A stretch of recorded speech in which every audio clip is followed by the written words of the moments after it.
getting a hold of you?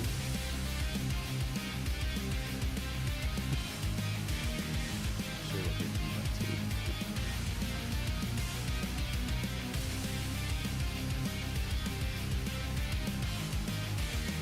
Alrighty, good Thursday afternoon. Welcome in the Chico Borman Show here on the Big Play Sports Network. Good to have you along as always. You can follow along on Twitter at Chico Show CLE, also on YouTube.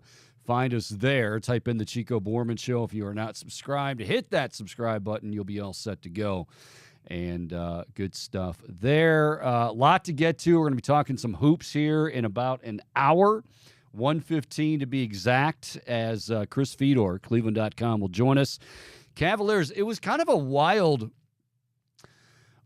night on, what would that have been, Tuesday, when they played the Atlanta Hawks, won 128-103, but it was, well, good thing we'll have Chris to explain it. They're basically, they know they've got the win, but essentially what they're trying to do is, okay, hey, now we got to check scores. Now we need style points, essentially.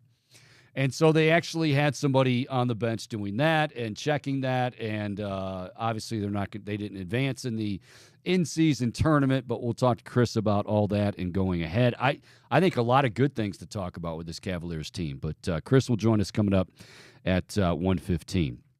All right.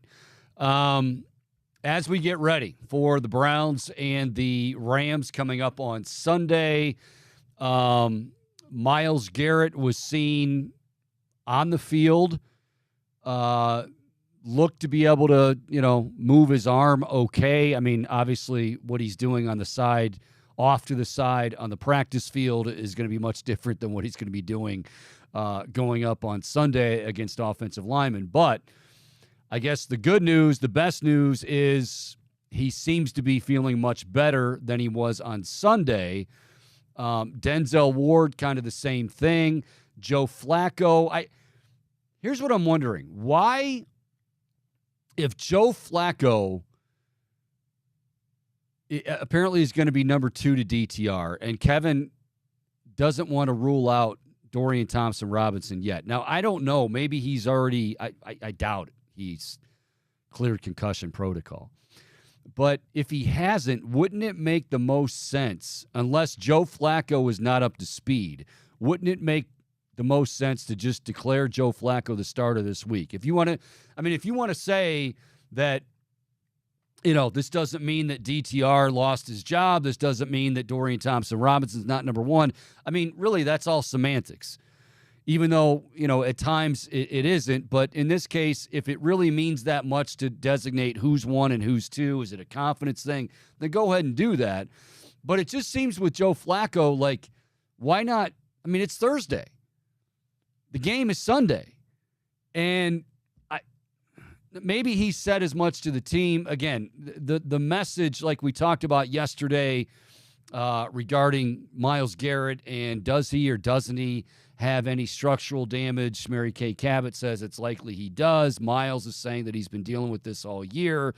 Kevin says that there's no structural damage, good to go for Sunday. So again, much like the Deshaun Watson situation, we don't really know what the truth is. And by and large, I mean, I get it. I mean, if it gives them some kind of competitive advantage, the media, we don't necessarily need to know. But again, when I always laugh when fans get on the media for this and say, well, why do you guys care? Well, actually, we're the conduit for you guys. Like you guys are, and I'm not saying like me specifically, but the media in general. Hey, what's Myles' status? Hey, is Myles going to play on Sunday? Hey, what's up with Denzel Ward? I mean, it's kind of become big business. Media is why these huge television contracts exist. So it does serve some purpose. But, I got to say, I'm very, very nervous about this Rams game coming up on Sunday. I have a bad feeling about it. I just do. Boom, I don't know. It's not a doom and gloom thing. They have the 6th seed right now if it were to end today. So they're right there. But I think watching the way things played out last week and then watching injuries mount, and that's nobody's fault. But I'm just saying, it just has a bad feel. And we know as Browns fans, we can almost, it's like a sixth sense. We're not proud of having it, but it's a sixth sense. And I feel like I'm smelling something that isn't good when it comes to the Browns coming up. You know what? I'm with you, Chico, and I feel that same way. But here's the thing. We felt that way going into that San Francisco game. We felt that way going into that Baltimore game. I need to hear that. That's good. And so you never really know what's possible with this team, because at the end of the day, it still is, when they're playing up to par, it's the best defense in football. You know that you still have playmakers on your team. David Njoku in the midst of... Okay, let me give a caveat to that, though. The best defense in the NFL, when the best defensive player in the NFL is playing at the level that he can play at. We don't know if that's going to be the case on Sunday. I mean, let's be honest. We really don't know what his status is for Sunday. I don't. He didn't practice. You're right that they're not the same without Myles Garrett. They're not the same without Denzel Ward. But at the same time, I still feel like, I mean, we saw how heavy the Browns hammered adding the defensive linemen in the offseason. And this has to be one of the best defensive line rotations in football. But I mean, we're talking about their two best on defense, and it's really not even close, and two of the best at the respective positions in the entire NFL. And oh, by the way, they are playing at their peak. Like, I'm not disputing what you're saying. Like, yeah, they still have talent on the team. I mean, it's not like it goes from Myles to Denzel and then there's this, but especially this time of the year, when you're in the sixth spot fighting to get into the postseason somehow, some way, the division is still out there to be had. Right now, injuries are. I know it sounds like I'm blaming Kevin. I'm not. I'm more frustrated because I don't know what the status is of Myles Garrett, and I can't help but go back to the Deshaun situation. But understand, it's not Kevin Stefanski's fault. He's done an incredible job of, keeping these guys together, keeping them on track, and them being 7-4 right now. But or 7-5. 7-4. What is it, Bo? Stand by.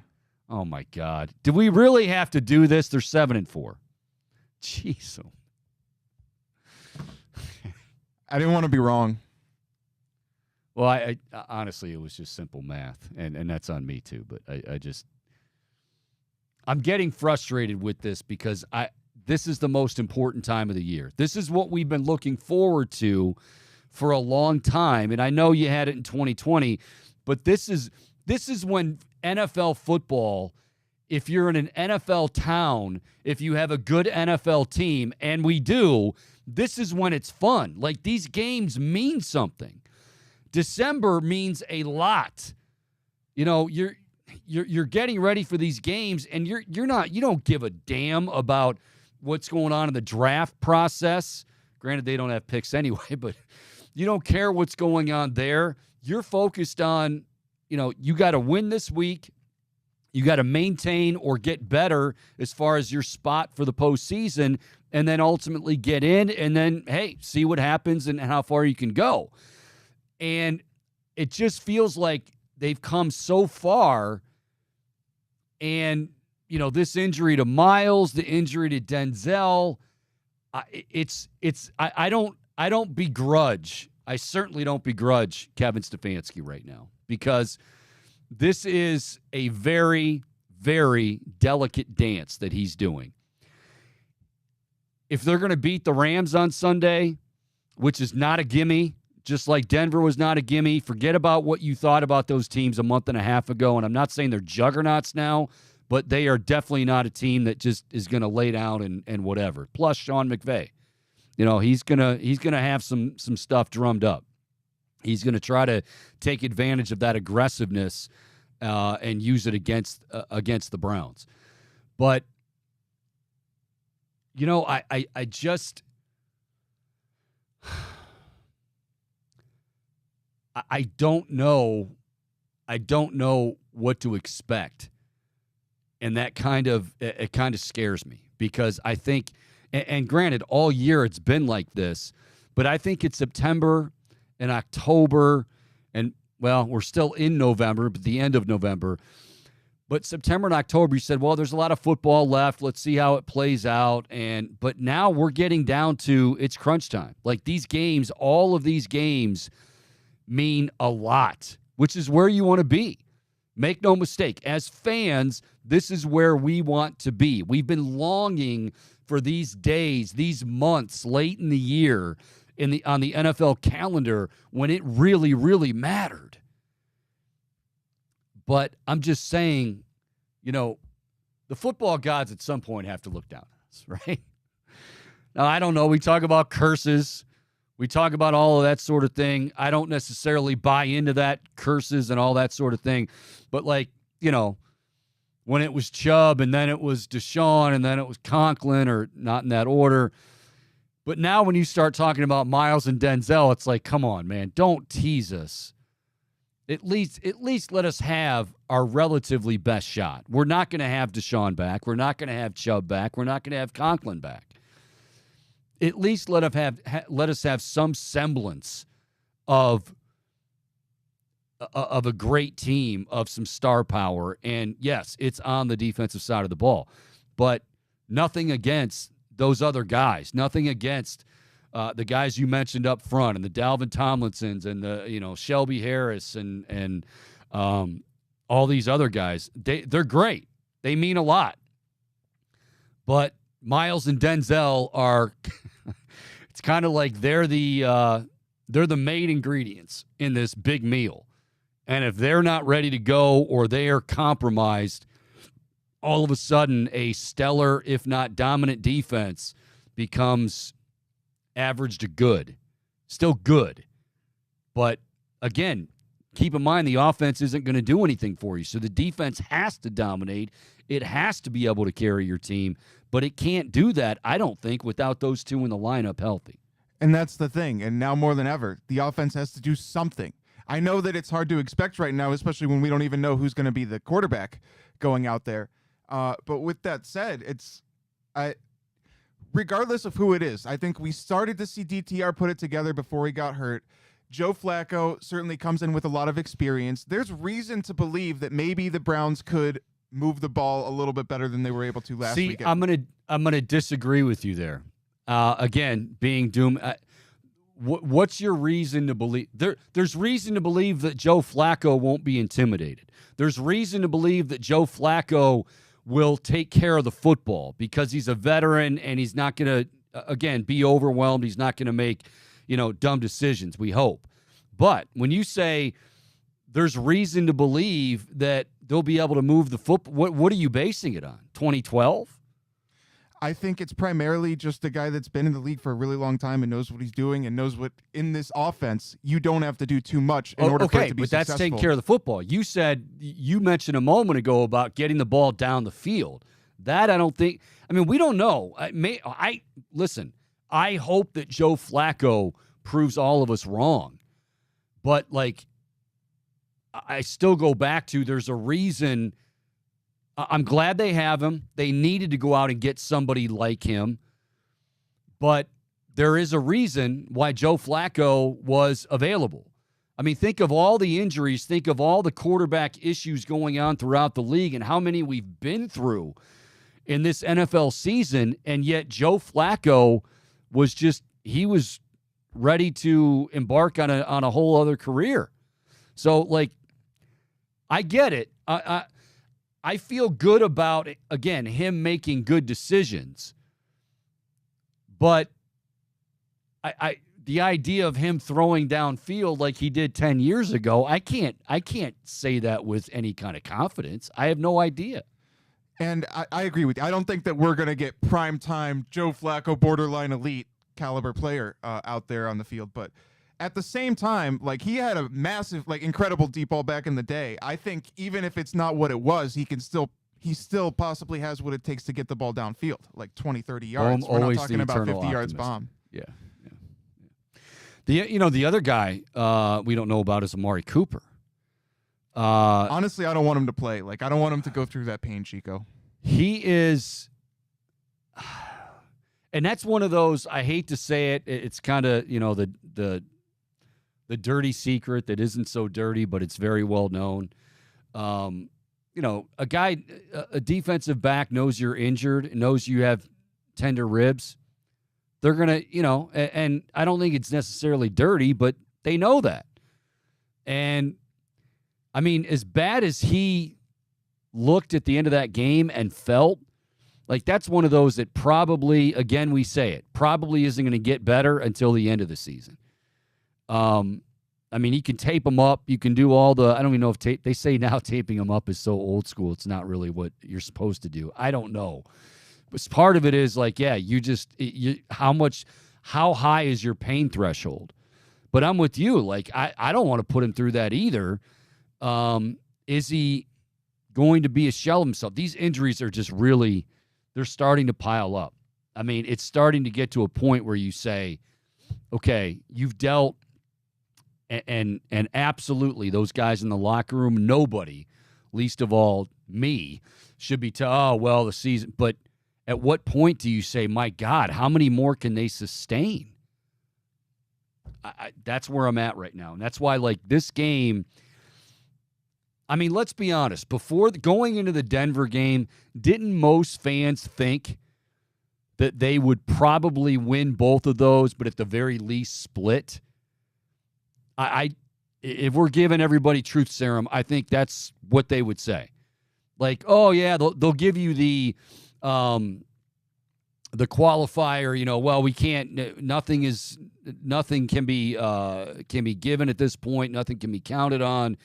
But yeah, I think we can beat Denver. Yeah, I think we can beat the Rams. Now all of a sudden, you got beaten pretty badly by Denver, and I mean, LA is playing good football. They have a good head coach. They're at home. And I don't know the status of some of the most key players for this team. So it's like, yeah, I can sit here and look in the camera and go, no, nothing to worry about. Absolutely not. They're going to be fine. I'm lying right to your face. I don't know. Chico, Matt Stafford is, like, when he's healthy, he's had a very solid year. And it's funny because thinking back to the offseason with the reports of, like, how he's not communicating well with these younger players because they're always on their phones all the time. Yeah, that was very early. Very early. Yeah. I just think it's funny how like polar opposite things have seemed to turn for LA, because when they are operating healthily, they look good. And I am worried, Chico. Like, without Denzel Ward in the fold, you've got Puka Nacua, who has had an awesome rookie season. And they have a lot of weapons between Higbee. I assume Kupp is playing. Yeah, he's banged up, but I think he was limited, they said, in practice yesterday. So. And then Kyron Williams, when he's healthy, Chico, has just been a monster. Yeah. Racking up massive games, working wonders for my fantasy squad. But I do have some legitimate fears, Chico, that these guys are going to gash us for big plays. And can the Browns keep up? Well, see, now if you're saying they're going to gash you for big plays, then, yeah, the offense, you have no choice. You have to keep up. What is the game plan against the Rams? Nick Shook gave us, the kind of a blueprint a little bit. Basically, a lot of it is what we say every week. You got to take care of the football. He also said, as far as Williams goes, yeah, you got to, because he can beat you on the ground and he can beat you through the air. And that's one of those where I don't want to say it's like a running quarterback, but, well, all else fails, there's your safety valve, and all of a sudden he can make guys miss. So, but they've got some weapons on offense. But I also think Matt Stafford is a guy that you can absolutely harass the hell out of. But I also know that the guy that can do that better than anyone in the NFL right now is maybe having structural damage, maybe not having structural damage, maybe something he dealt with all year long. I don't know. So we shall see. Today and tomorrow, big practice days. And Again, remember Kevin Stefanski said good to go.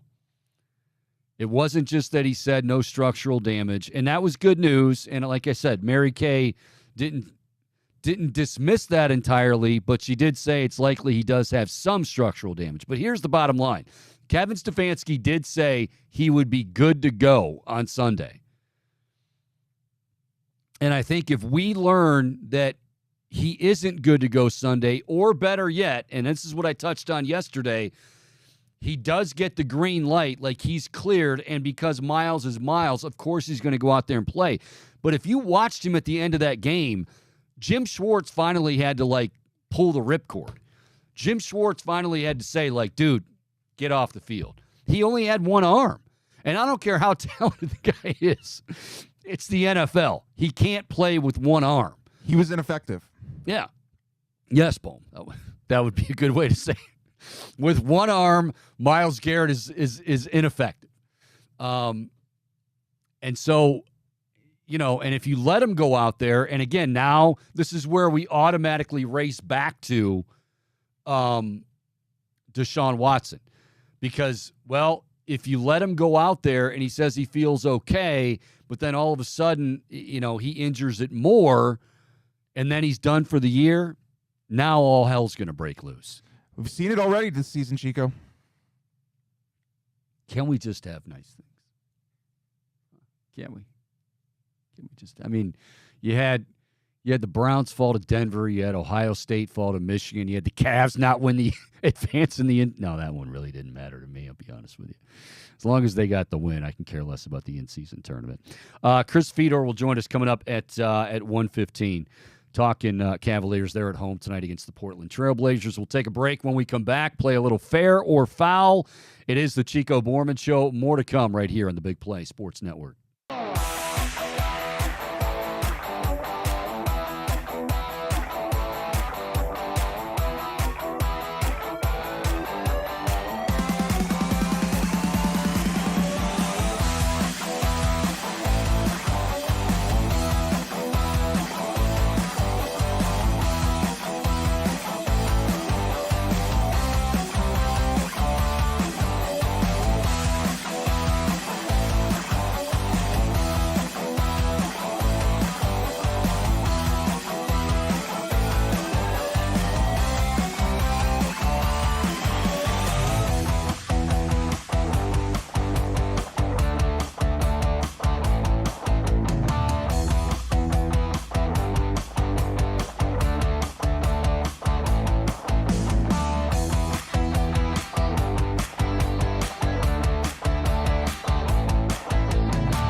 Alrighty, welcome back. Chico Borman Show on this Thursday. Chris Fedor, Cleveland.com, coming up at 1:15, talking Cavs. Folks, if you need bet credits for football season, the Big Play Network is presented by Tipico Sportsbook. Tipico Sportsbook app has your traditional bets like the money line, spread, and point totals, but also lock in player props and check out our Big Play boosts every single week to back your favorite Cleveland teams and athletes with the best odds in Ohio.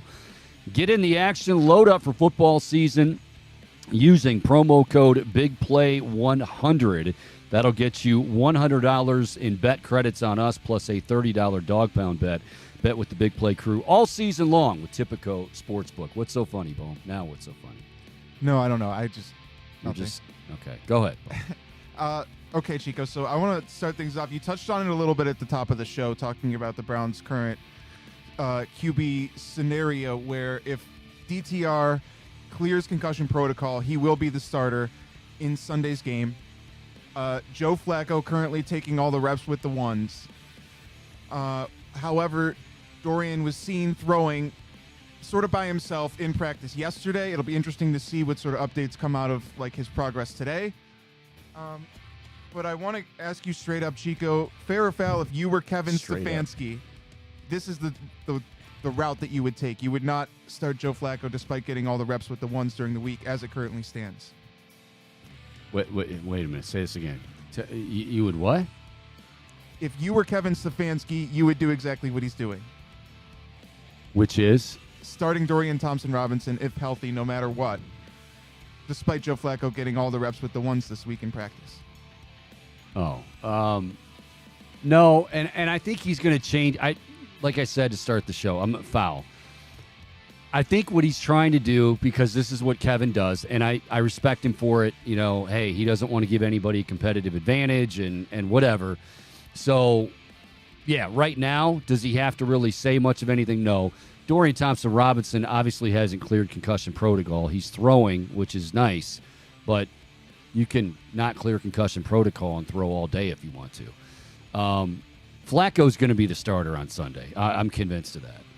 I maybe it is that much of a competitive advantage to, hold that and, neither one is going to light your socks on fire, but I think at least with Joe Flacco, it lets everybody know. Now, might everybody in the building, well, they're in L.A. right now, might everybody in Los Angeles that's practicing, get ready to practice later today, out west, might they all know that it is Joe Flacco, but they're just keeping it under wraps for another 24 to 48 hours? Possibly. But, I mean, I thought yesterday was it. Like, if Dorian Thompson-Robinson, and it would have been impossible, nearly impossible, for him to clear concussion protocol, because this is a guy that had blood coming out of his mouth. Like, this wasn't just, oh, well, he got his bell rung a little bit. Mary Kay Cabot reported, obviously we saw him walk off the field, and he was very woozy. She said that she saw him walk out of the locker room, and he was still very glassy-eyed. He might be out for a week and change. But, it was impossible that he was going to be back yesterday. To me, that was the only route that Dorian Thompson-Robinson that was going to lead to DTR starting on Sunday. He didn't practice yesterday. I think he's out for Sunday. So, no, I don't believe Stefanski. Yeah, I anticipate Flacco eventually being named the starter as well. I thought it was interesting, but I suppose it does. I could see how maybe there's some sort of competitive advantage to it, but it doesn't really seem like much. I guess you want to keep them prepared for two quarterbacks. I mean, DTR obviously gives you more of a run threat if he's if he's able to, if he has all of his abilities, cognitive and otherwise. And Joe Flacco obviously doesn't. I mean, Joe Flacco is not. He's not going to be running some of the offense. But see, that's another thing with Stefanski, though. You do wonder. Well, I sound like shook now. Like, that Denver game, didn't you kind of wonder, like, why would you? It was almost like that game plan against Denver was fit for Deshaun Watson, but Deshaun Watson wasn't your quarterback. It was DTR. So, will he be able to adjust enough? I'm sure he will. I mean, Kevin knows what he's doing. I'm just more worried about these injuries, certainly on the defensive side of the ball, and making sure these guys are okay. Do you lend credence to the possibility that it could be like a disadvantage to have an earlier bye week in the season? Because it feels like a lot of guys are so beat up right now, and they're not having any weeks off to recover. I mean, you know what? It's a crapshoot. It all depends. Right now, Baltimore's sitting even prettier than they would be because they do have a bye week this week. Now, it won't bring back Mark Andrews, but you know, if we go back to week 5, keep in mind, at the beginning of the season, we're like, wow, that's really early. But that was also, you had Nick Chubb go down. You had Deshaun Watson. So, I mean, week 5 actually came at a good time. It's just we've never seen this many. The injuries never stopped. I mean, you thought that was going to be the period of, you know, the injuries, and then it just continued to get worse and worse and worse. And now, like I said, I mean, your bread is buttered, and you're going to get to the postseason on the strength of your defense, but you're not getting there if the strength of your defense doesn't have the strength of their defense. Myles Garrett, Denzel Ward. So, I mean, it's a – but no, as far as the bye week, yeah, I mean, hindsight being 20/20, it'd be nice to have it now, but they needed it back in week 5 too. All right, well, moving forward, Chico, I want to ask you about Aaron Rodgers because I got into a heated discussion yesterday. Heated? Yeah, it did get a little heated. No, I don't buy that, Boom. What is heated for you? I 100% disagree with you. So it seems like there's a... No, damn it. It seems that there's a growing amount of the population of football fans that are saying that they don't buy that Aaron Rodgers actually tore his Achilles. And obviously, like, he was cleared to practice. He's on pace to make an unprecedented, like, recovery in terms of the amount of time it's taken, where the previous record holder as far as pro athletes was like 5 months in Cam Akers, right? And Aaron Rodgers is talking about potentially playing again after and just by the 4 way, months. You mind if I just add a little something right there? Sure. You know what happened to Cam Akers, right? He came back and retore the Achilles. Yeah. Oops. Oh, yeah. Might want to add that to it. But go ahead. Yeah, so this is just like he got a procedure that I don't believe any other pro athlete has had before. Of course not. Because he's Aaron Rodgers. Fair or foul, do you buy that he actually tore his Achilles, Chico? Yeah, I do. I mean, Peter King. I read Peter King and Albert Breer religiously every Monday, as many of you do. And Peter King said that, you know, he brought that up to somebody. I don't know if it was in the Jets organization or an independent ortho, and he's like, oh, no, he tore it. So, I mean, I'll be honest with you, I was wondering for a little while if that was actually true. But I believe it's true. I think there's probably... We haven't really seen anything from him. Like I said, Aaron Rodgers throwing... How many months has it been? When did he have his surgery? Oh, here we go. I want to say it was like 80 days ago. Okay. So, yeah, not even 3 months. I mean, he would be able to throw a football. I said to you yesterday, like, when we see him on the sideline, which, by the way, he could easily do this behind closed doors, but he wants people to see him on the sideline because he's Aaron Rodgers. It's not like he's doing hard plants with that foot. So all of this is well and good until he really has to pivot. And, oh, by the way, with that offensive line being as piss poor as they are, he's going to have many hard pivots. So this is all really cute. And Aaron and his magic mushroom factory, and I'm sure they're going to, you know, it's going to get its run too. But I mean, you know, he's got a long road ahead of him. I respect the fact that he wants to do it because the team gave up so much for him, but that remains to be seen. Yeah, and I do believe that he actually tore it. I wonder if maybe it was partially torn, but you never hear that injury reported, although it is possible to partially tear your Achilles. But that's besides the point. I would like to honestly see him come back because it would be... I want to see him make history in that regard, and this was an experimental treatment, and I hope to imagine that, like, maybe more athletes, if this proves to be successful, more athletes can rely on this sort of thing to come back and get healthier sooner. Psychedelic drugs. Yeah, you would be a fan of that. Yeah, yeah, the speed bridge in your Achilles and ayahuasca. Those two things, yeah. Sitting in dark room. Didn't he sit in a dark, like he basically went all Shawshank Redemption. He was Andy Dufresne in the I've hole. heard that's what those ceremonies are like. I haven't experienced them myself, but yeah. It's like There's ceremonies? yeah, usually it's a ceremonial thing. I do have a friend that like went down to South America and tried it. Of course you do. Yeah, he's a far out dude, Chico. Yeah, I'm sure he is. He's groovy. Yeah. So Diana Rossini was reporting that the Bears have been discussing the possibility of moving on from Matt Eberflus, which is no surprise, and also maybe not as big of a surprise as some might think. The possibility of pursuing Jim Harbaugh next year for Bears head coaching gig.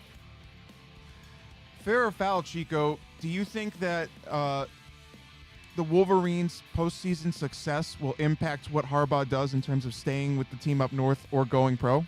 Postseason success? No. Yes.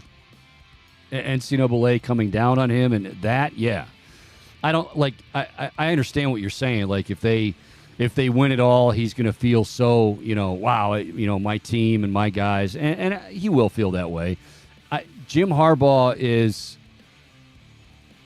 okay. I got to be careful how I say this. Jim Harbaugh, his players love him, and obviously they've rallied around him here. But Jim Harbaugh is all about Jim Harbaugh. I mean, if Jim Harbaugh wasn't all about Jim Harbaugh would not have been in the Minnesota Vikings facility while recruiting days going on. Like that. That's just, and some might say, hey, that's his prerogative. He's got to look out for number one. Everybody's got it. But my feeling is, at the end of the day, yeah, that's a feel-good story, but Jim Harbaugh is going to do what's best for himself. And I think if he finds out, or there's whispers that get louder and louder that he's done for an extended period of time, half the season, maybe a full season, because again, this NCAA side of the investigation, they've got 2 investigations going. Keep that in mind. It's not just the sign stealing; it's still the computer stuff and all that. So there's still a lot to unfold in Ann Arbor with this stuff. I think he is gone. I don't think he'll be back next year. I'm just curious, like, where would he take the year off? Would he go right? There's a lot of people that know him that say he definitely wants to go back to the NFL. So, for what it's worth, Chicago, I could see him with the Chargers, quite honestly. I think he'd love to coach up Justin Herbert. Do you think, hypothetically, if Harbaugh came into the Bears job, do you think he'd want to keep Justin Fields with those high draft picks that they have next year? They could very likely have 2 top 5 picks. Yeah. The only thing is, though, like, okay, here's the thing. You've got to make a decision. I think Justin Fields can still play. This is not me saying that I don't. Justin Fields can still play the quarterback position and still play it well, but how broken is he? I don't know. How much help does he need? Well, he definitely needs some more help. The other thing that you've got to answer if you're the Chicago Bears is if he's eligible for his extension. So if you're going to give him the extension, that's $100 million probably. Whereas if you draft a guy, now you've got a guy in a rookie contract, and I don't think they're going to go the route of Justin Fields, even though he deserves to, get Marvin Harrison in there, get a new coach, get, people that actually know what they're doing, and who knows what could happen. But I think in the end, Chicago's going to side with, we're not sure on Justin Fields, therefore we're not going to give him an extension. And if we're not going to give him an extension, then we'd rather, have the guy in the rookie quarterback contract and see if we can win it that way. To be honest, Chico, one of my dream scenarios would be if the Bears just go offensive lineman, Maserati mob. Yeah, I know. We know, Yeah. Bo. Yeah. I got It would be. Yeah. Okay. Yeah. Anyways. Mm-hmm. Commencing forth on today's edition of Fair or Foul. So, a lot of Browns fans, and I didn't see the TV broadcast, so I obviously I was working on the radio broadcast. I think I know where this is going. Yep. Yeah, so there was some outrage over Kevin Kugler and Mark Sanchez, and I guess a lot of perceived bias from Browns fans, which is ironic because I also saw a report from Awful announcing that a lot of Broncos fans felt the same way, but like the opposite. Yeah. Well, it was announced that Kevin Kugler and Mark Sanchez are going to be back for the broadcast this weekend. Fair or foul, Chico? Do you think it's fair or foul for fans to be outraged with this broadcast team? Did you take issue with it? Outrage seems a little bit much. I think it's fair to not be excited about it because I don't think Mark Sanchez is that great anyway. Kevin Kugler's a good play-by-play guy. I think he's very underrated. He does a lot of like Westwood One radio stuff. Very talented guy. Sanchez, though, I mean, what you said there at the end is correct. It ended up being both sides couldn't stand him. The Browns fans hated him. Broncos fans thought he was, taking shots at Russell Wilson. He's not that great. So, but again, Browns-Broncos isn't going to be a huge draw. Browns-Rams isn't going to be a huge draw. So you're going to get those types of teams. I do expect a huge turnout of orange and brown at SoFi Stadium, though. That'll be cool. What makes you say that? Just because Browns Nation is one of the greatest fan bases in football. Yes, they are. But, I mean, do you have any intel that, like, tickets have been – or do you just – No, but conversely, I think that Rams fans don't always rise to the occasion in terms of attendance. No, of course not. Yeah. And also, a lot of Ohioans have made the trek out west, Chico. For the game? No, just like in general, for life. Oh, for life. Information you only get right here from Michael Bone. You take them out of Cleveland, but you can't take the Cleveland out of their hearts. They made the trek over there for life, which means that place is going to be loaded with life orange circumstances. And brown. Ohm is he's on it today. Nothing's getting by him. Fair or foul, Chico? Jalen Hurts is in the lead for the MVP right now. Fair. Because he is the quarterback. He hasn't had his greatest year. His best football is still yet to be played. C.J. Stroud, I think, is still in that conversation. Tyreek Hill. I mean, again, we go back to if it's a quarterback-driven, and it is, league, and a quarterback-driven award, then a quarterback most likely is going to win it. And really, for somebody like Tyreek Hill to win it, it's almost like Jalen Hurts has to lose it. And the only way that's going to happen is if the Eagles don't win. Like, his stats don't look great, but then at the end of the day, like, he scored 2 touchdowns on the ground. He scored 2 through the air, passed for a couple, ran for 2, and only threw for 180 yards. But, well, I mean, the Philadelphia Eagles only have 1 loss. So, yeah, I would say that he's definitely right there at the top. I wish, if Myles doesn't miss any time. See, the thing that sucks about this with Myles is he's so close. And maybe this will, he's going to come back Sunday and he'll be fine. But he's so close to basically securing that DPOY, and he wants it. Like, and I think that's fine. No, it's okay to say, yeah, hey, I want to be recognized. I want the Defensive Player of the Year. If he misses time, I don't think he's going to get it. And it's just, it sucks. But as far as the MVP conversation, yes, I would say that Jalen Hurts is leading. Boom. Yeah, and I think you raise a good point about how it is so quarterback-driven. With that, do you think that would put C.J. Stroud second currently in the voters' eyes? Who else we got? Brock Purdy has had some moments of inconsistency. No, he's not. Tyreek. I mean, Mahomes really, he's going to be in it just because it's Mahomes. Yeah. But he's not playing the best. I mean, Stroud's in the conversation. I don't know if he's 2, but Stroud's in the conversation, yes. Yeah, and right now, it almost feels like with Hurts that a lot of it is just because they're the only 1-loss team in football. They're the best team in football right now. That's what I was saying, yeah. I want to move to college ball, Chico. Sure. Where got a lot of good games coming up this weekend. Well, this was actually more recruiting related because Ohio State suffered a pretty tough blow last night in losing 5-star defensive lineman Justin Scott going down south to Miami, a 6-5 team this year, Chico. And it's funny because, like, in the Miami where it announces his commitment, like the poster, it's got like bundles of cash. Imagine that. Yeah. So certainly have to think that has something to do with it. But I saw a pocket of Buckeye Nation, Chico, upset with Larry Johnson. Now, certainly, it feels like you didn't the lineage of like the Bosas and Chase Young and all that, it wasn't lived up to the same, like with JT Tuimoloau and Jack Sawyer. They didn't necessarily live up to that billing. It's pretty high billing. You're talking about. Yeah, absolutely. But I think Buckeye Nation is spoiled.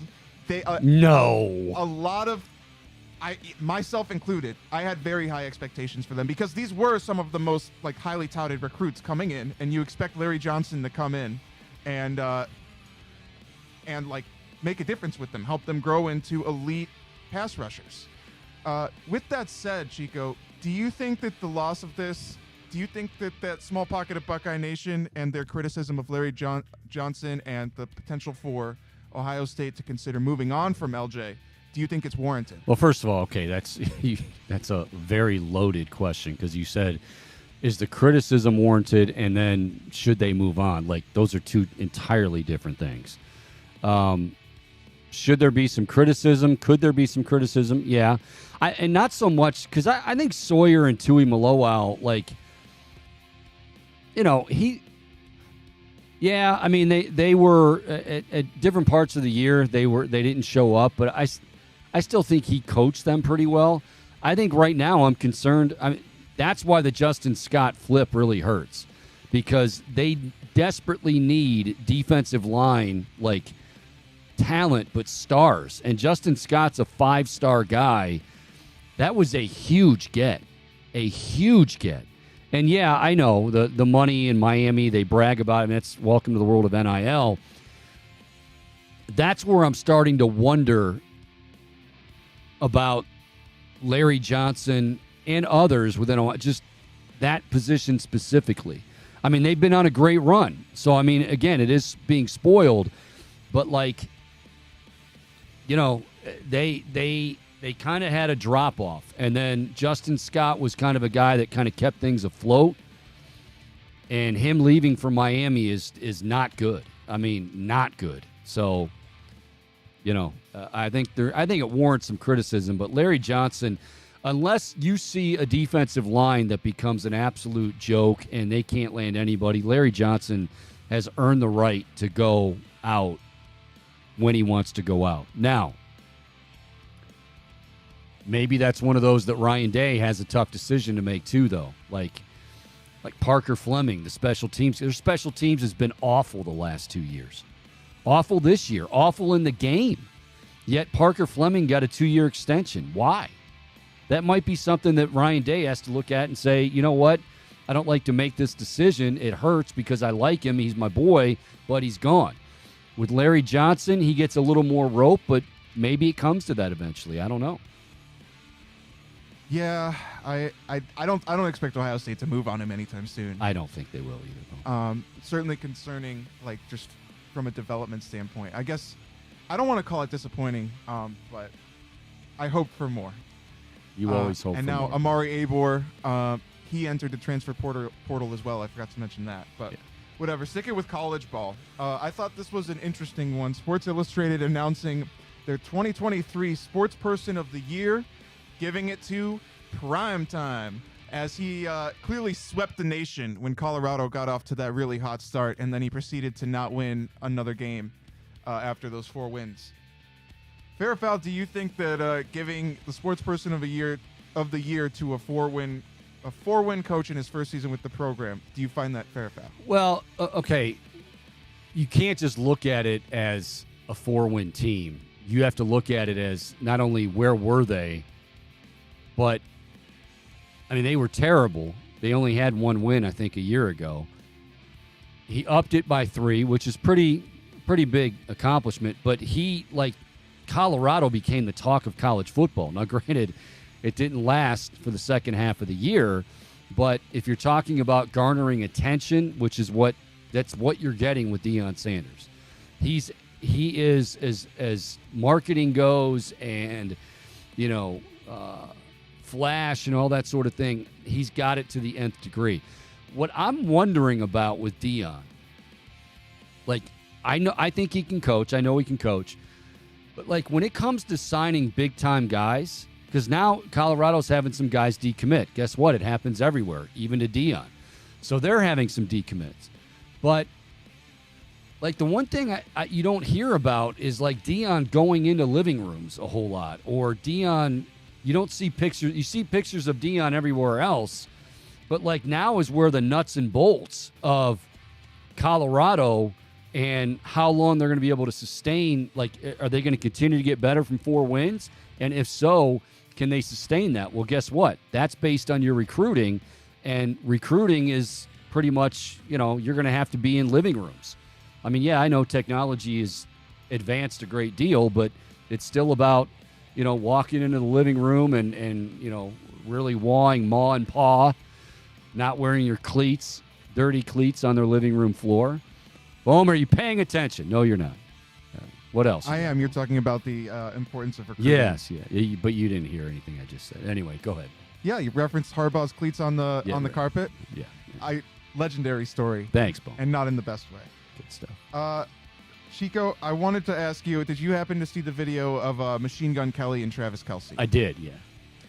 And for those who didn't see it, Machine Gun Kelly offered $500,000 to Travis, and also $500,000 being donated to both Cleveland Heights and Shaker Heights schools, being split between them. Machine Gun Kelly went to Shaker Heights, yeah. Of course, Travis Kelce, Heights High, Tigers. Yes, Tigers. Yes. And also he offered like free coffee and breakfast delivery every morning and all that. By the way, meanwhile, he's just leaving Jason Kelce out there to dry. Well, Jason Kelce's just about, we think maybe just about done. May retire. Yeah, it seems like he's less longer than we expect. He's outkicked his career coverage. But Travis, meanwhile, so his current contract, he would not be an undrafted free agent until the age of 37 in 2026. And he has also talked about you would not be an unrestricted free agent, not an undrafted free agent. Did I say undrafted? Yeah, that's all right. Oh my God! Yeah. Like every day, it's all right. I have a slip up. Boom, it's all right. You don't. He would be an unrestricted free agent in 2026 when he's 37 years old. Travis has also talked about how he's not sure how much longer he's going to play. Mm-hmm. That said, he did also mention that was the original dream, to play for the Browns. Yes, long time and ago. He so fair or foul to Travis Kelce, take that seriously, and will he ponder it? Foul. Let's just get to it. Foul. No, he has $500,000 is a lot of money. $500,000 isn't a lot of money compared to $60 million or whatever it is that he's got. He just bought a $6 million mansion in KC for him and Tay-Tay. And he loves the Kansas City organization. I think also in the video, you heard him say, I got it pretty good here in Kansas City. And he does. I mean, he's getting paid. He's got endorsements out the wazoo. He wants to win. He loves playing with Patrick Mahomes. Like, he's got no reason. So it was fun, and I give Machine Gun Kelly credit. But $500,000, $500 million, now maybe he's, But no, $500,000, while that is a lot of money to me, a lot of money to you, a lot of money to many of us, to Travis Kelce, it's still a lot of money, but it pales in comparison to what he's got right now in Kansas City. Yeah, I mean, you saw his face light up when MGK just said $500,000. It was like, oh, I think part of that was just like leaning into the act a little bit. Yeah, I don't think he's leaving. The other thing that I thought was funny though from that was when he talked about Rob Chudzinski and how he joked, maybe half joked, that maybe the Browns didn't draft him because he begged Rob Chudzinski and cried in his face for the Browns to select him. So that was the other. Well, you have to remember, what year was that? Oh God, that back in like 2013. 13? Yeah, somewhere around there. Stand by here, Bo. You have to remember, the Browns were very, very. I mean, they were very stringent on character and all those things. So yes, they would not. I'm being facetious, obviously. Nobody knew Travis Kelce was going to turn into that, but it is funny if you hear the Browns say, well, we didn't, there were some red flags. Yeah, you had a lot of red flags that you drafted, by the way, but that's a whole nother story, whole nother show. And that is fair or foul. That is fair or foul. A stirring rendition, I might add. We will take a break. When we come back, getting set to talk a little Cavaliers basketball. Cavs taking on Portland tonight at home.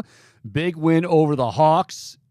They did not advance, though, to the in-season tournament. Is it that big of a deal? We'll talk about it with Chris Fedor from Cleveland.com. That's coming your way next. Chico Borman Show continues right after this on the Big Play Sports Network.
All righty, welcome back. Chico Borman Show on this Thursday afternoon. Good to have you along as we roll into hour 2 of the program here on the Big Play Sports Network. Cavaliers back in action tonight.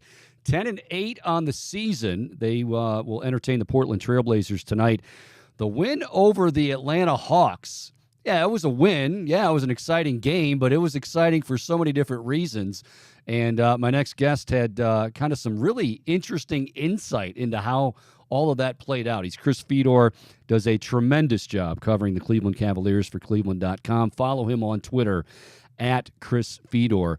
So, Chris, reading your game story from that night, take us through again, because you talked about like fans in M106 wanting to know scores of games. You had somebody on the bench tracking what other teams were doing. Take us through that crazy win over Atlanta. Chico, it's so interesting because JB Bickerstaff spoke before the game about a lot of these coaches, a lot of these players are still learning the ins and outs of the in-season tournament and just the best way to approach it. And some of it's going to be trial and error, right? But the Cavs knew going into that game against Atlanta that their chances of getting to the play-in tournament were going to be a long shot. They're not dummies. They can read a schedule. They knew that the Knicks were playing against LaMelo Ball-less Charlotte. They knew that Boston was probably going to blow out Chicago because Chicago stinks and Boston really, really wanted to win its group. And they knew like all the different ramifications of everything around them. And so they had one of their assistant coaches, Dan Giroux. He was at the back of the bench. He had an iPad all night long, and he was monitoring all the games of consequence related to the Cavs. So the Cavs knew that, number one, they had to win against Atlanta, but they knew they needed a lot of help, and they knew that they needed to monitor the other games around the league because they had to figure out how many points they needed to blow out Atlanta by. That's a weird mentality to go into a game with, right? Normally it's just one more point than the other team. You get the victory. It's good enough. Not with the in-season tournament. They only had a point margin going into that game of 6. So they had a lot of ground to make up, and they needed to blow out Atlanta. So they came into the game and they factored all these different things. Okay, where are we in the wild card standings? What do we think Boston is going to do against Chicago? What do we think New York is going to do against Charlotte? And they created their own little formula. I don't know how they came up with it. Wow. And they said, we got to win by at least 20 against the Hawks to have any shot. They win by 23, and they still didn't get the wild card because New York won by 24 against Charlotte. Damn Knicks. It's crazy. Damn Knicks again. So, like, do you think, I mean, first of all, that's a lot of time that goes into doing something like that. Is that, Yep. Does that automatically equate to, well, if you don't think this is a big deal, think again, because all of that, and I'll be honest with you, I think I laughed at myself last time we talked. I'm like, I have no idea what this is all about. But you know what? If the NBA wanted eyeballs and they wanted attention on it, I think Tuesday night probably demonstrated that. Chico, it is November. This is usually the month where teams just don't really care as much as you would want them to in the regular season. They're trying to figure out so many things. What works, what doesn't work, what kind of lineups should we be going to? It's a lot of experimenting and finding out answers about yourself. So that's what this month usually is. The early portion of the season, the games, the final score, pretty much inconsequential. But when you mix in the play-in tournament, these guys wanted to win. These franchises treated it like it was a bigger deal. I'll give you another example. So, the Cavs play against Philadelphia the other night. That was their third in-season tournament game, okay? And they knew that they had to win that. Oh, we lost the audio for Chris. We'll try to hook up with him again. Oh boy, I want to go. He's saying something so important too. All right, let's Chris. I'm gonna send him a Zoom link. We'll try connecting on a different medium. Okay, all right. So Chris Fedor, he's talking about that win over the 76ers, and I was going to get to that too. Not only that win, but also if you go back to the Nuggets win and the defense, the grittiness, so much more we got to cover with him. But yeah, I thought that was interesting. Think about that. The Cavs had a formula. They had a formula for what needed to be done to advance in the in-season tournament. So, okay, I don't think they're losing sleep over it. I don't think it feels like, the Knicks playoff loss by any stretch of the imagination, but they had put enough time into this to try to figure out what it was they needed to do. So anyway, we'll try to get Chris back on board again. Cavaliers getting set to host the Portland Trailblazers tonight. I liked what Donovan Mitchell said too. Like, hopefully next year, we wanted to advance. We wanted to get the bread. I like that. But it feels like right now, and we're going to get into this with Chris, that this team is really starting to play some of their best basketball. And probably no coincidence. Got him?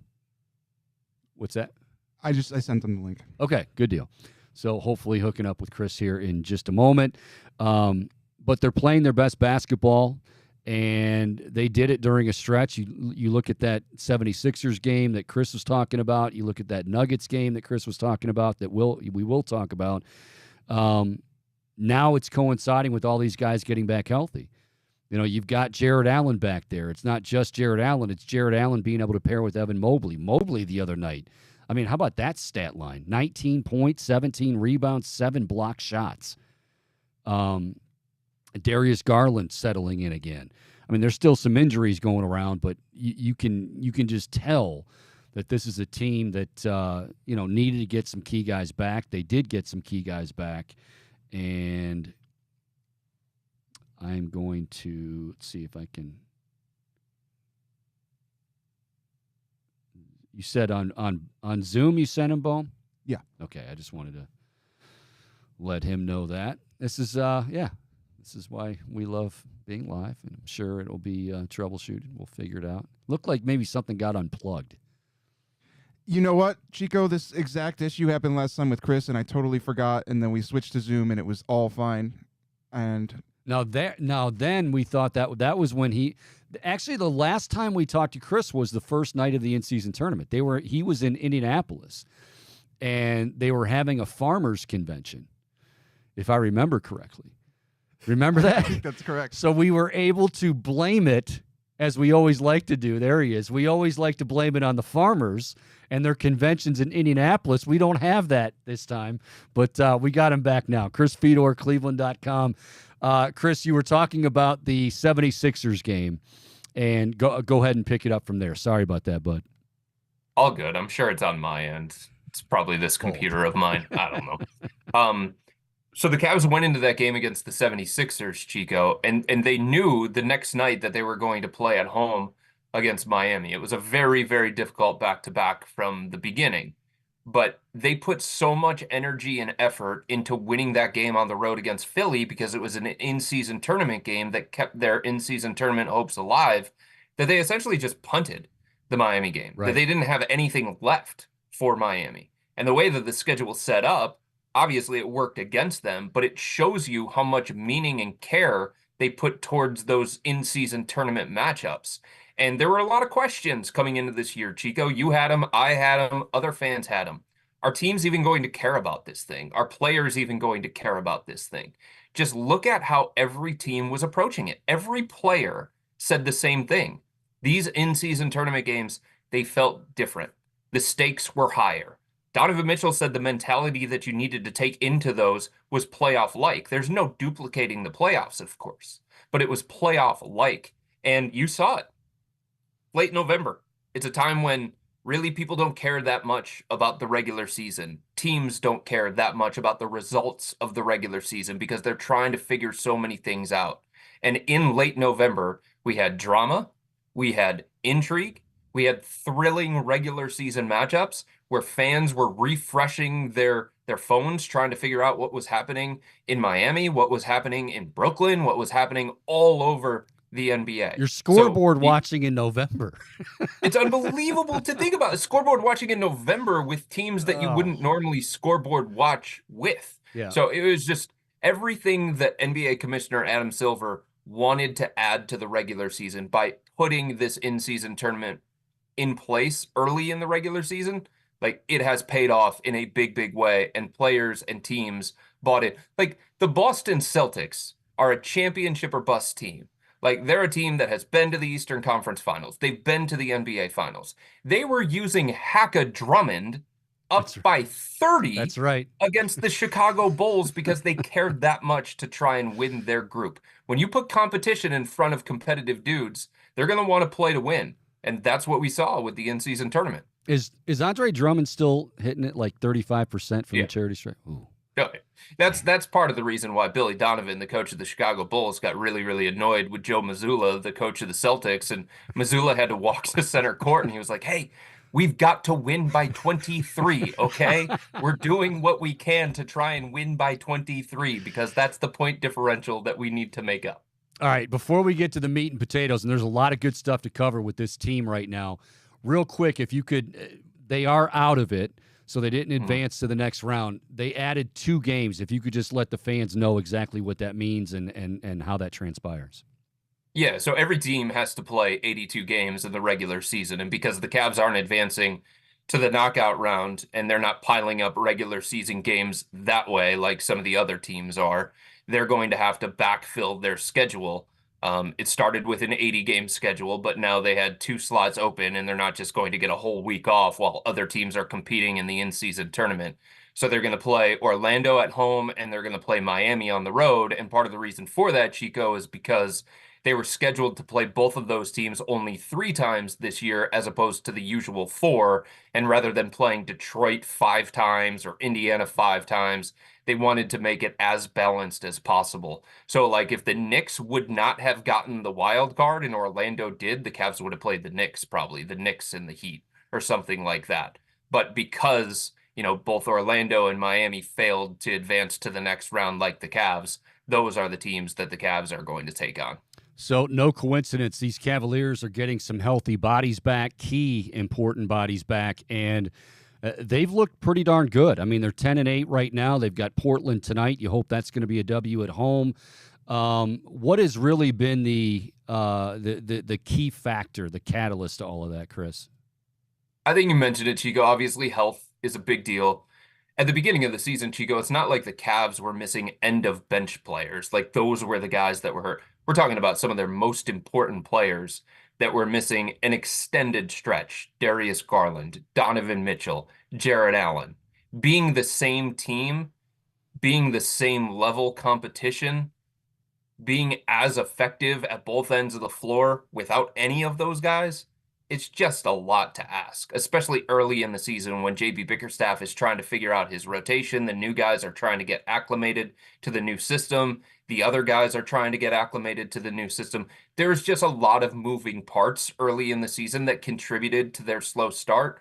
So health has been a big part of this. They're just a different team with Jarrett Allen on the court at both ends of the floor. It's been that way since he got here, and that's part of the reason why people inside the organization feel like before Donovan Mitchell, before Darius Garland became an all-star, before Evan Mobley even arrived, Jarrett Allen was the guy that changed the trajectory of this organization forever. And Chris, Oh, I'm sorry, not to interrupt you. I was just going to say, like you mentioned Jarrett Allen and you mentioned that Sixers game. I think of what he did. Nikola Jokic and Joel Embiid back-to-back, it was like, my goodness. You think this guy doesn't matter? You wanted him out the door? You wanted him traded? Let's just let's pump the brakes on that a little bit.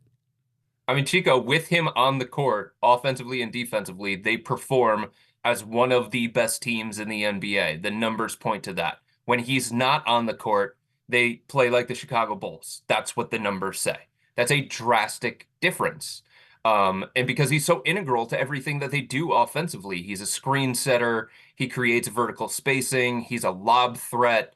And then defensively, we know the thing that makes the Cavs unique is the fact that they've got two elite rim protectors, not just one. And those two guys work so well with each other on the defensive end of the floor. So health is a big deal. But I also think, Chico, they've gotten back to who they were.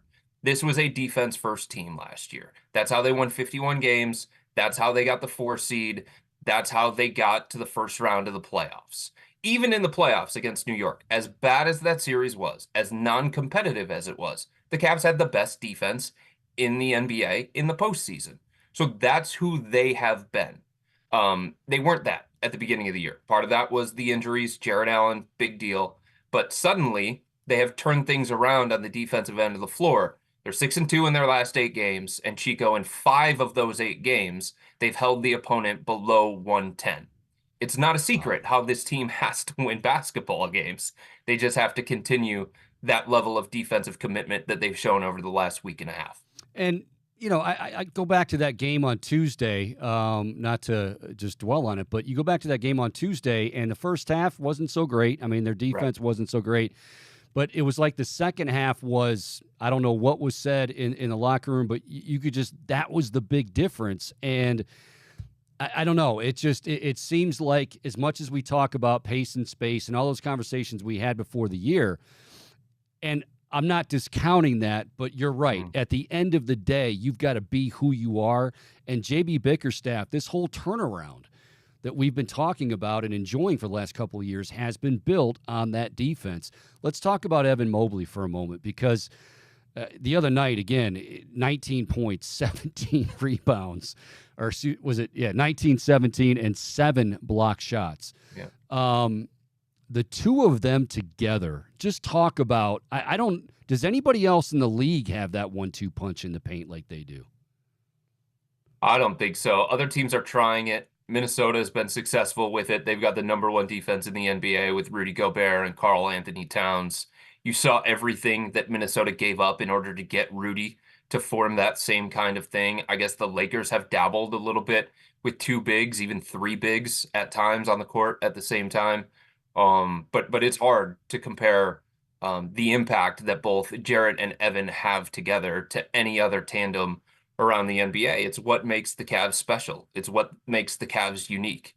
There are a lot of teams in the NBA, Chico, that have an elite rim protector anchoring that defense. But to have two guys capable of that, two all defensive type players protecting the paint, erasing mistakes, covering up weaknesses out there on the perimeter, that's what makes the Cavs unique and special. So for all the people that want to break up Jarrett and Evan, and they want to go to Evan at the 5 or Jarrett at the 5 with 4 shooters, that has worked for the Cavs in spurts, no doubt about it.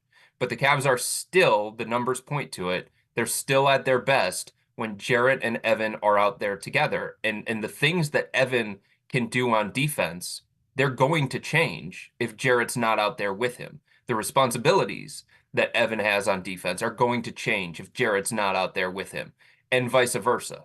So it works together with both of them. They give up a little bit spacing offensively. They give up a little bit of potency offensively, but it makes them the elite defense that they are and that they can be. A few more minutes with Chris Fedor. Follow him on Twitter at Chris Fedor. Cavs in action tonight, and they will take on the Portland Trailblazers. Of course, Chris covers them for Cleveland.com. All right. JB Bickerstaff said after Tuesday's game, and we've heard this numerous times, the sky's the limit for Evan Mobley. I want to go back to, I had your colleague, Terry Pluto. I love Terry Pluto. And a couple weeks ago, he was on the show, and he said, we were talking about his offensive game, Evan's offensive game. And I said, what do you think is lacking? Because people are, a lot of fans are saying, well, where's that giant step forward? And he said something really fascinating to me, and I couldn't wait to talk to you again to bring it up. He said he needs to find his spot on the floor, like, where he loves it on the, if it's at the elbow, he has options to do a couple things. If you could just speak to that, and is that something that you're seeing him get more comfortable with, and just his offensive game in general? So I think there are two things. Number one, I think there's truth to that, but I think there's a yeah, but attached to it. Okay. Since Evan came into the NBA, like the first conversation that he had with the coaching staff, going all the way back to Summer League that year when he was a rookie, was about that. Where are you most comfortable on the floor? Where's your sweet spot? What allows you to get into the rhythm of the game on the offensive end? Like those conversations were started early. And the Cavs have those conversations all the time with all of their players. The Cavs know that Evan loves the ball at the right elbow. That is his favorite spot. He can play in the post from there. He can pass from there. He can face up, dribble off the deck, attack, pull up for a jumper. That's where he likes the ball. But it's like, it's got to be also what's best for the Cavs offensively. You know what I mean? Yep. So there has to be some kind of blend between the two. And part of what makes the Cavs offense so formidable is that Darius Garland, Donovan Mitchell, and Jarrett Allen, those three in particular, are elite pick and roll players. Darius is one of the best in the NBA at the pick and roll. Same with Donovan Mitchell, and Jarrett Allen is one of the premier pick and roll bigs in the game. So if that's your bread and butter, if that's the thing that is the best for your offense, it would be foolish to completely go away from that. Now, the Cavs have to diversify. They can't be as predictable as they were last year. They can't be overly reliant on the pick and roll. And it's about like creating other movements and actions along with that. But they can't, just like they can't abandon their defense first identity, they can't abandon how great they are in the pick and roll. So I think they're trying to find the balance between getting Evan comfortable, getting him his touches in spots where he is most comfortable, allowing him to play at the elbow and out of the post, but also blending in the other stuff that can make this offense great. The second thing that I would say is Evan Mobley's having a career year across the board. Points, field goal percentage, free throw percentage, rebounds, assists, blocks, steals. What else do you want from the guy? While being one of the most dominant defensive players and impactful defensive players in the entire NBA. So, like, I get it. There are things within his offense that he isn't great at.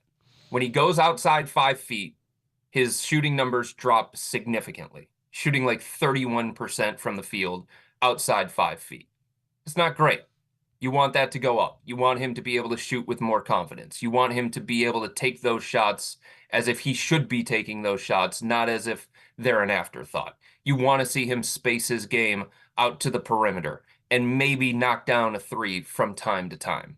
But like, there are so many ways, Chico, that he impacts the game at both ends of the floor, that if you're somebody who is focusing on like the very few things that he can't do at this stage of his career, you are missing all of the things that he can do and all of the things that he does on a nightly basis. And every single metric points to him being one of the most impactful players in the entire NBA, no matter the position, no matter where he is at this stage of his development.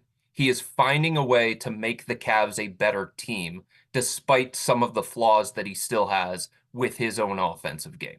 So I'm sure you would agree with this, even still now, but certainly right after the fact. When they lost to the Knicks, these fans, I mean, look, it was a butt whooping. There's no getting around that. But, I mean, the fans, short for fanatic, of course, J.B. Bickerstaff's got to go and trade Jared Allen and what's going on with Evan Mobley. It feels like there's some carryover to that. Like you do the, hey, Chris, and the mailbag and all that. Does it, what you just said, I thought was so spot on. Do you sense that with fans' questions or comments that there's some sort of carryover negativity going on with this team that isn't warranted? I do, and I think the thing that's fascinating to me is that there was a general agreement between everybody that this Cavs team was going to be judged solely based on what they did this coming postseason. And yet people are ready to make final judgments based on what they've done in the first quarter of the season. Instead, they've like already determined that JB Bickerstaff is not the right coach. They've already determined that Jared Allen and Evan Mobley is not going to work together. And it's like, well, wait a minute. I thought we were supposed to wait until we see what happens in the postseason. Because, like, isn't that where the judgment is supposed to come from? So I do think there is some carryover. And I do think, Chico, that people are going to be more critical of this team when the flaws start to show because of what happened in the playoffs last year. I think people are going to look at the flaws that they see in the regular season and determine that that is just foreshadowing, that that's a precursor for failure to come. You know what I mean? Yep. And I just think that this team needs a little bit of time to come together. They've used 8 different starting lineups in the first 18 games. Wow. Their expected starting lineup of Darius Donovan, Max Strus, Evan Mobley, Jared Allen has only played 8 games together. You know what I mean? So there are things that they are obviously working through. And I think it's fair to point out their flaws and talk about things when they're not going well. But I think when it comes to final judgments or sweeping declarations, those things shouldn't carry over from the New York series because this is a different team. And I think this team deserves a chance to figure out whether they are going to be good enough in a 7-game series to make the proper adjustments, to do things in a different kind of way at both ends of the floor, and to combat whoever it is they play in that 7-game series. Very well said. Get you out of here with this, bud. Always appreciate your time. What is, granted, some key guys already back and healthy, still some guys limping around. Give us the latest on the injury report going into tonight.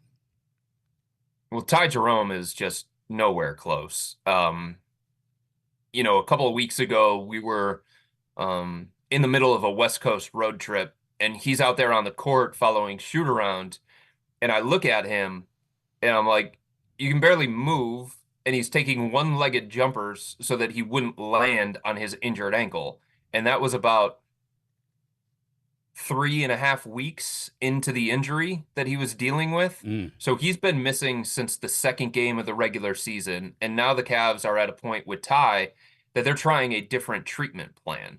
Last week, he had a cast put on his ankle so that he could immobilize his ankle because he felt frustrated and he felt like his recovery had plateaued and he couldn't get over the hurdle that he needed to get over in order to receive medical clearance to get back to basketball-related activities. So he's been out a month now, and I think it's going to be at least 2 more weeks, maybe even longer than that, because it's one thing to just get that ankle healed, but then he's got to get himself in game shape. He's got to get practices and all that kind of stuff. And Dean Wade has missed the last couple of games. I was told that Dean's ankle injury actually happened during the Cavs West Coast road trip. He continued to play through it in the games when they returned from the West Coast, but then it started really, really bothering him in the in-season tournament game against Philadelphia. I saw him in the locker room that night. He was limping. He had ice around it. He looked like a guy who was going to miss some games. He has missed multiple games to this point. He's not going to play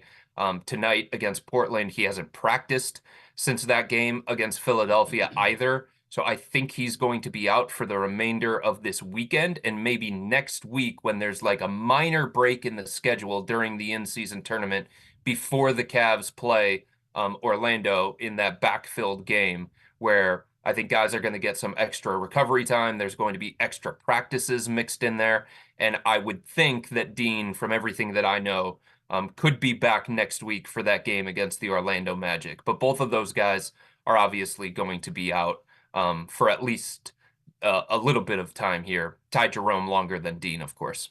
One of the best in the business. He is Chris Fedor, covering the Cavaliers for Cleveland.com. Again, follow him on Twitter at Chris Fedor. And, of course, if you're not already an insider, folks, you're missing a lot of good stuff from Chris as on the day-to-day stuff with this team. By the way, saw the picture of Elliott that you posted. My good, 2 years? We're getting old, bro. As he likes to say, I'm 2. Now, like, he doesn't hold it up this way. He kind of like goes like this. Does he have a go-to item on Santa's list yet, or is he still figuring that out, or is that? Well, Chico, if it is a vehicle, any kind of vehicle on the planet, Elliot wants it.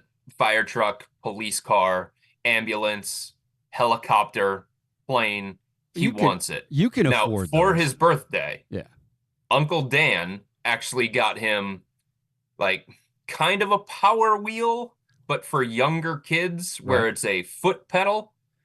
I don't think after getting that for his birthday that he needs anything else in this world, but I'm sure he's going to find something else that he needs from Santa, who, by the way, he calls ho, ho, ho. Not ho, Santa, ho, ho. but ho, ho, ho. Gotta love that. Gotta love that. Love those updates. Chris, keep up the good work, buddy. Always a pleasure checking in with you, and we'll do it again here real soon. Thank you, buddy.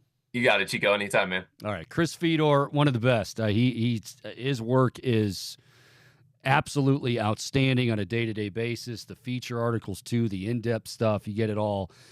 Check him out. And, of course, if you're not an insider, become an insider. I'll tell you what. Well, I was going to say we'll take a break. We won't. We'll keep it right here. What he said there, I think, is very important towards the end. And I know I've said this, but I think, obviously Chris knows a hell of a lot more about this than I do. I love this Cavaliers team. I've been saying that. Sure, it's been frustrating at times, beginning of the year, but we do. It's almost again kind of like the Browns. Like, we'll give the Browns the leash to end all leashes, but other teams in this city we don't. And the Cavs being one of them.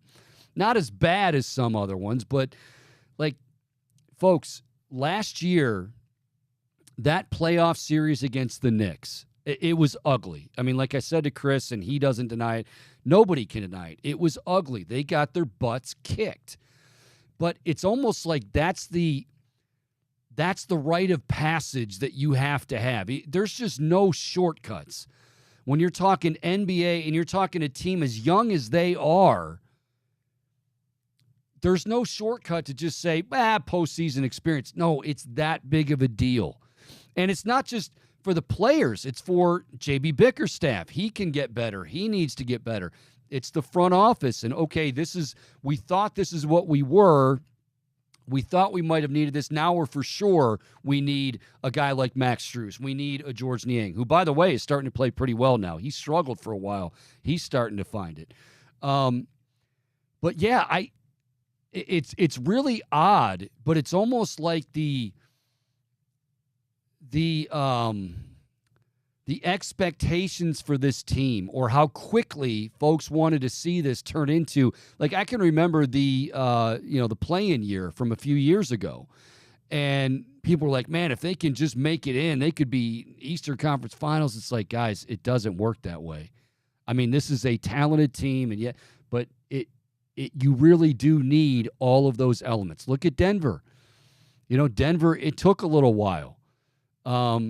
There's some really, really talented guys in this team. And, yeah, you want to see, Darius Garland stay healthy. By the way, he's had a great week. He's looked fantastic. You want to see, Evan Mobley, I guess, develop more of that jump shot. But Chris made a great point. Look at the impact he had on Tuesday. 19, 17, and 7. Not 1, not 2, not 3, not 4, 5, or 6. 7 blocked shots. I mean, JB's right. The sky is the limit for him. But you've got to allow him. He's still very, very young. And there's still going to be more growing pains. But I think you're really selling. Forget about the Cavs short. I think you're selling yourself short if you're just so focused on the negative with these guys. And Donovan Mitchell, well, he's had a couple bad nights or off nights, I guess you'd say. Then he erupts for 40, and, well, people can't really get behind it because, well, he just wants to be in New York. Just get that stuff out of your head. Enjoy this ride. And like Chris said, if they have a repeat of what happened last year in the postseason, no matter the opponent, then, okay, yeah, you're going to probably start to hear some rumblings, deserved rumblings. The rumblings from last year, there was cause for concern. There were things that needed to be changed, and it was.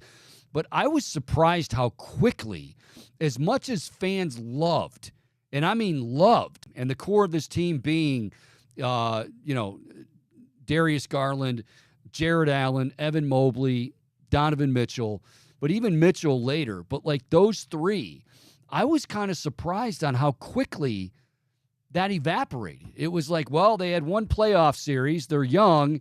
They got their asses kicked by the Knicks, so we got to break up the band. Jarrett's got to go. And I was as alarmed as anyone. Like Jared Allen, it was bad. And then him admitting as much, which is quite honestly something you don't hear from professional athletes. Yeah, the stage was a little too big. The lights were a little too bright. He's looked pretty damn good, and he is a huge difference maker for them. That game against Jokic, that game against Embiid, wow. Just give these guys a chance. I mean, there's a lot of season left. They're 10-8 on the year. They've got 2 more winnable games coming up tonight against Portland. Detroit, I think, on Saturday. Detroit is a mess. Detroit has 2 wins on the year. This is going to be a fun team. Now, again, like anything else, we talk about it with the Browns. We do talk about it with the Cavs early on.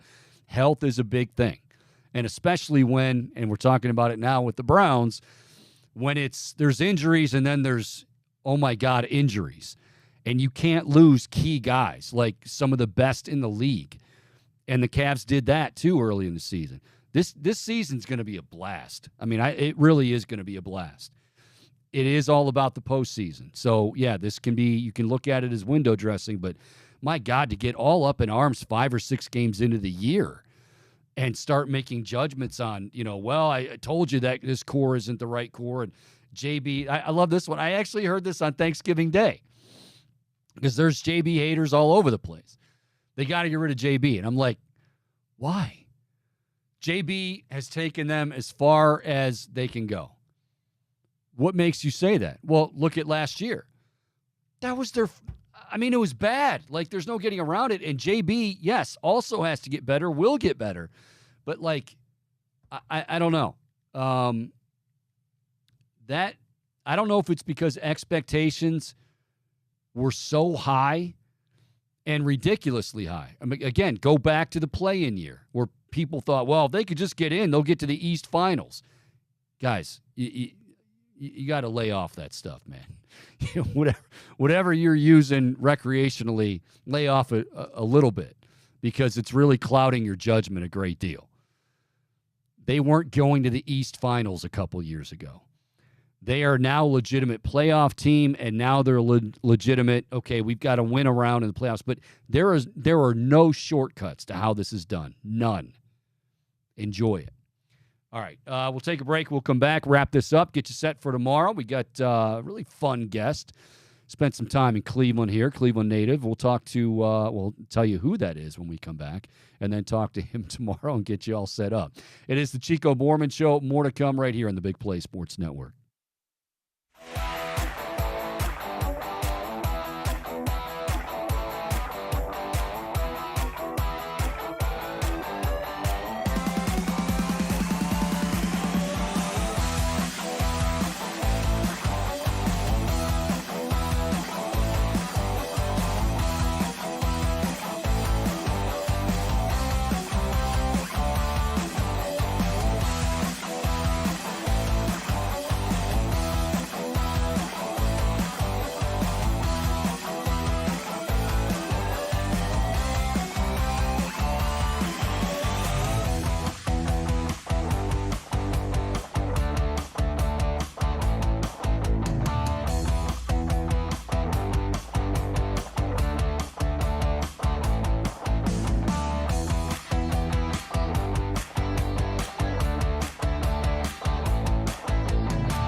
All righty, welcome back as we wind it down on this Thursday. Good to have you as always. Of course, great stuff again with Chris Fedor. If you missed it, you can go to our go to the website as well if you'd like to do that. You can also go to Twitter at Chico Show CLE. Also YouTube. Type in the Chico Borman Show if you're not subscribed. Also available wherever you get your podcast. Could be up to 12 places that you get your podcast, but Spotify, Apple. Anywhere. It's right there, Bohm. Bohm said it, so it's true. There's a bevy of places in which this Chico Borman Show podcast can be. Good word, acquired. Bohm. Good word. I like bevy. Bevy is not used enough.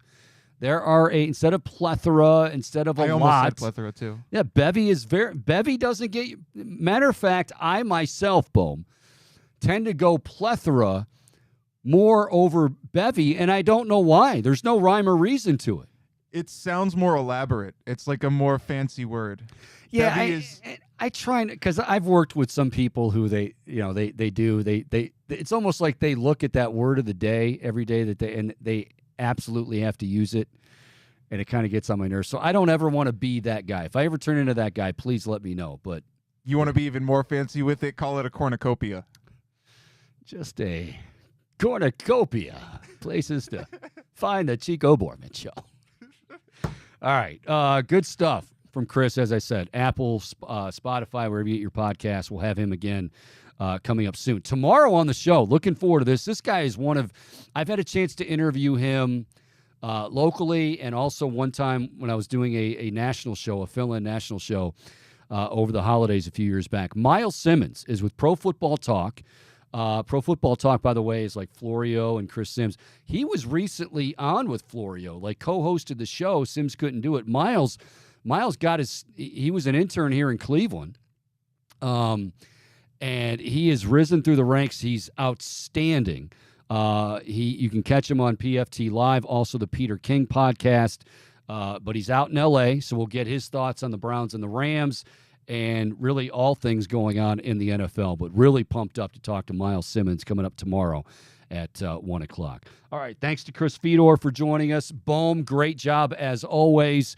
And, we'll do it again tomorrow. I'm so used to – we may have Bill Landis anyway, just to kind of recap and think about what – doesn't it put a bow on the season? Doesn't it kind of feel very somber feeling, you know?